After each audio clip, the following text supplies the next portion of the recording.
Très ravi de vous retrouver en ce lundi 21 mai 2018, sixième jour du mois de Ramadan. Mesdames et messieurs, bonsoir et bienvenue dans votre édition. Une cérémonie d'ouverture d'un atelier de 5 jours sur le renforcement des capacités des journalistes et communicateurs sur la prévention, la gestion des conflits et post-conflits s'est tenue ce lundi 21 mai 2018 à l'hôtel Baobab de Moyambogo Faso Kanou. Objectif, informer et sensibiliser les populations à travers les hommes des médias sur les dangers des crises post-électorales. Amadou Kamara, Baba Keïta. Cette formation de 5 jours à l'endroit des journalistes et communicateurs porte sur la prévention, la gestion des conflits et post-conflits en période électorale. Cet atelier permettra sans doute de renforcer vos aptitudes et connaissances afin de promouvoir, entre autres, identifier les différents types de conflits en puisant dans vos expériences personnelles et collectives, principalement les conflits au Mali. Décrire le processus, les étapes, les causes, les conséquences des conflits et les comportements des parties prenantes. De comprendre les différents mécanismes de prévention et de gestion des conflits. De connaître les différents instruments de résolution juridique et non juridictionnels tels que les négociations, la médiation, les facilitations, l'arbitrage ainsi que les instruments traditionnels et culturels. Cet atelier a pour objet de renforcer la capacité des jeunes journalistes intervenant directement dans leur communauté. Et les rappeler aussi que la presse en général n'est pas un instrument de profit commercial, c'est un instrument de culture. Et cette presse ne dépend ni des pouvoirs publics, ni des pouvoirs d'argent. Cette presse dépend de la seule conscience du journaliste et du lecteur. Et votre métier est un sacerdoce. Ça, il faut que vous le compreniez. Donc, au nom du ministre de la Sécurité et de la Protection civile, le gérant de division, je le rappelle encore, pour que ça soit bien ancré dans les esprits, Salif Traoré, vous remercier en tout cas pour cette formation que vous avez initiée et vous rappelez également qu'au niveau du département, nous sommes à cheval sur un thème, à savoir le renforcement des liens de confiance entre les forces de sécurité et la population. Et vous, journalistes, vous êtes un trait d'union entre ces forces de sécurité et la population. Cet atelier intervient à un moment extrêmement important de la vie de notre pays. Il intervient 3 jours seulement après l'anniversaire de la signature de l'accord pour la paix et la réconciliation nationale. Et il intervient aussi à quelques encablures d'un des rendez-vous le plus important de notre vie démocratique, c'est-à-dire l'élection présidentielle. Donc, à ce titre, cet atelier est venu au bon moment. Il permettra, et j'en suis sûr, de mieux outiller les journalistes que vous êtes. En renforçant la capacité des journalistes, hommes et femmes, et surtout jeunes du réseau des radios communautaires, ce projet contribuera à favoriser l'élargissement de l'accès de la population à une information de qualité et diversifiée. En définitive, 20 journalistes de 20 radios communautaires auront acquis les compétences et les savoir-faire nécessaires pour agir ou réagir afin d'informer leur communauté dans la prévention des conflits, en situation de conflit et post-conflit.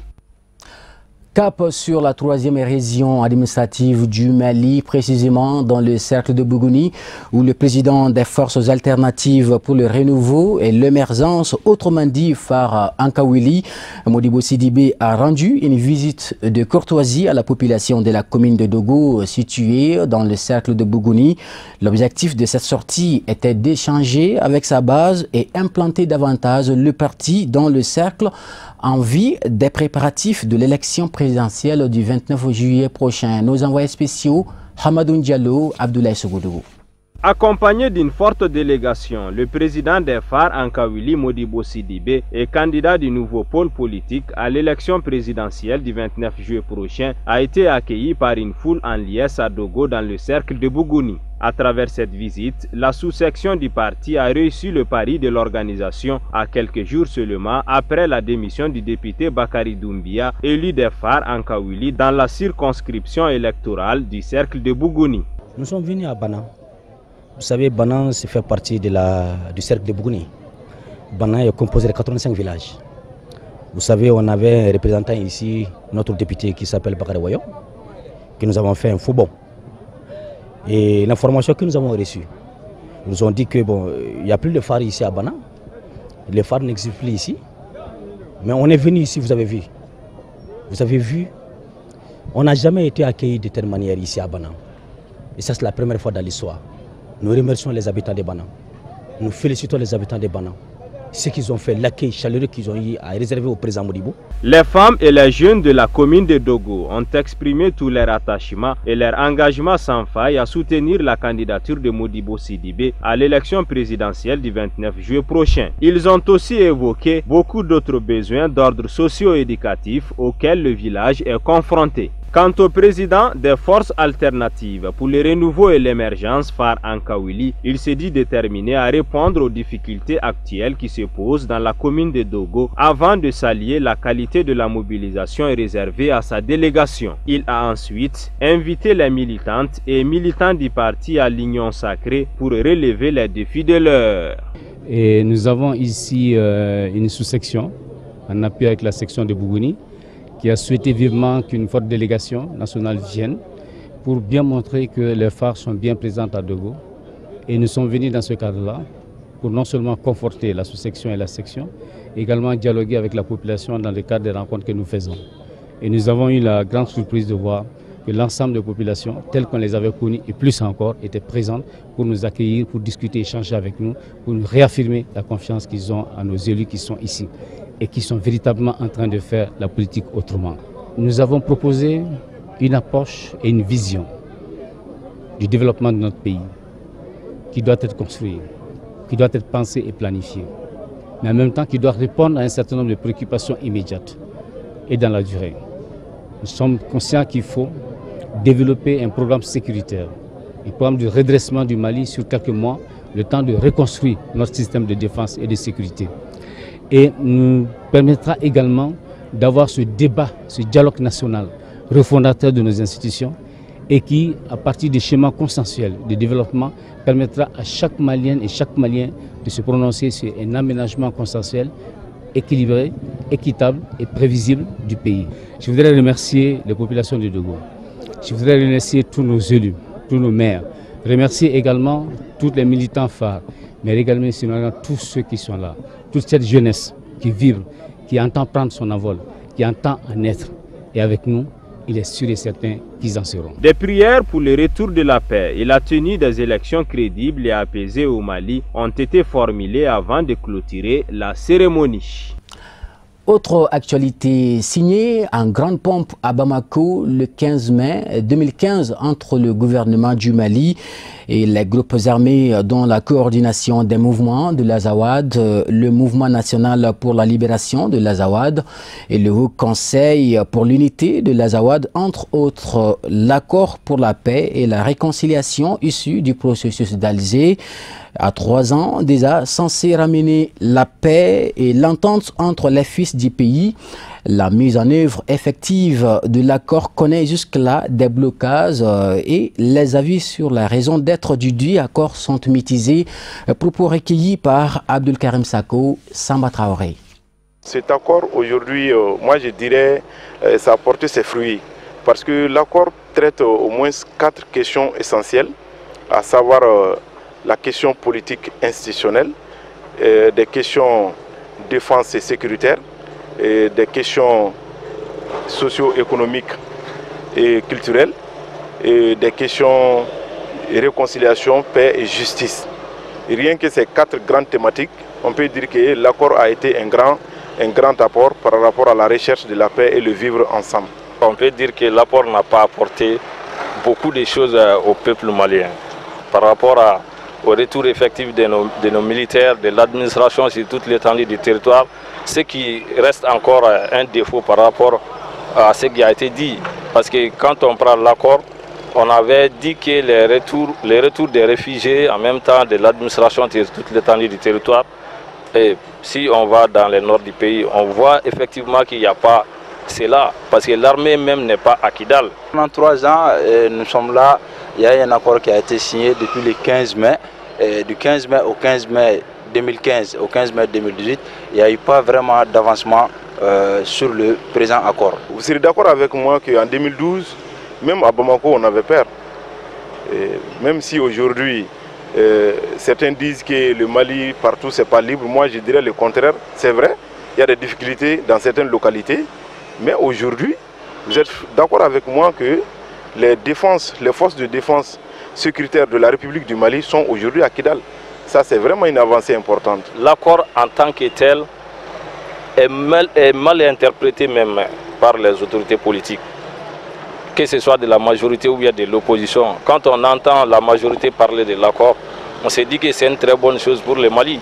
Mais quand on entend l'opposition parler de l'accord, on voit que ça, c'est une façon de trahison, haute trahison pour le pays. Il y a la mauvaise volonté des signataires, des différents partis, l'État et les signataires. Et voici le point de l'actualité sur la scène internationale. En bref et en images, une compilation signée Al-Hamidou Badini.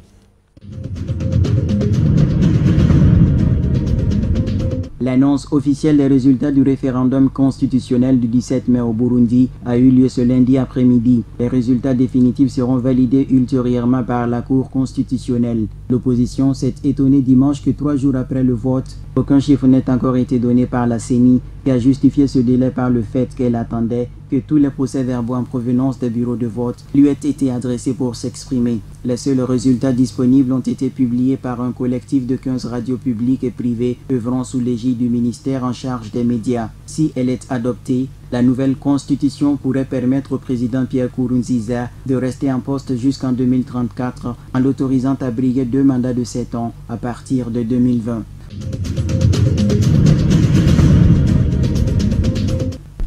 Au Sénégal, Macky Sall a remplacé samedi 19 mai le recteur de l'université Gaston Berger de Saint-Louis. Le directeur du centre des œuvres universitaires est lui aussi limogé. Les étudiants demandaient le départ de ces 2 responsables, exigence renouvelée lors d'une nouvelle manifestation vendredi matin. La décision du président de la République devait calmer les esprits. Il n'en est rien, car les syndicats d'étudiants ne comptent pas en rester là. Les étudiants grévistes demandent désormais la démission des ministres de l'économie et de l'enseignement supérieur. Ils exigent surtout que la justice soit rendue et que les responsabilités dans la mort de Fallou Sène soient établies.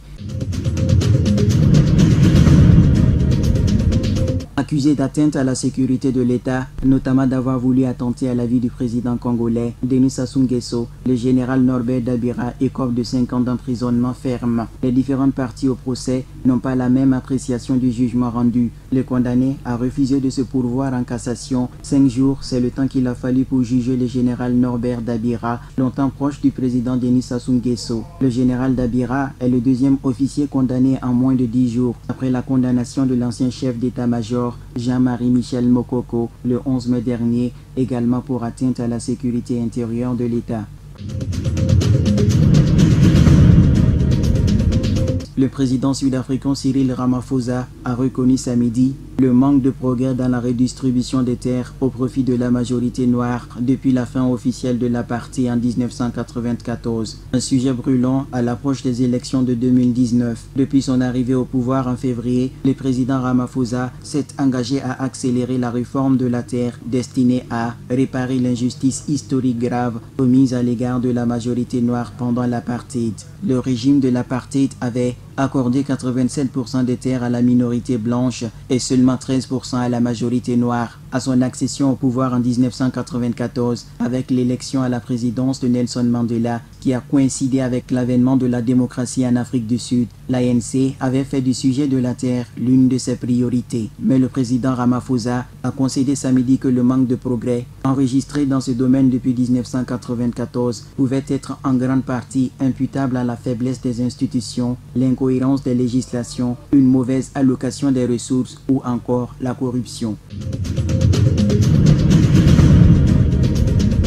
Nicolás Maduro a remporté l'élection au poste de chef de l'État vénézuélien en recueillant plus de 5,8 millions de voix, environ 68%, dévançant ainsi son adversaire Henri Falcón, crédité de 1,8 million de voix. Le taux de participation a été de 46,1%, a précisé le Conseil national électoral. En 2013, lors de la précédente élection présidentielle, le taux de participation avait été de 80%. Toutefois, les opposants de M. Maduro ont dénoncé des pressions sur les électeurs et exigé un nouveau vote. Le chef de l'opposition, Henri Falcón, a refusé de reconnaître les résultats de l'élection. Selon les données de l'opposant au président, quelques 142 000 violations ont été enregistrées lors du scrutin. En réponse, M. Maduro a accusé son adversaire de mépris envers le peuple vénézuélien. Plus tôt, le département d'État américain avait refusé de reconnaître les élections au Venezuela comme légitimes. Une position similaire a été adoptée par les autorités de l'Argentine, du Chili et d'un certain nombre de pays d'Amérique latine.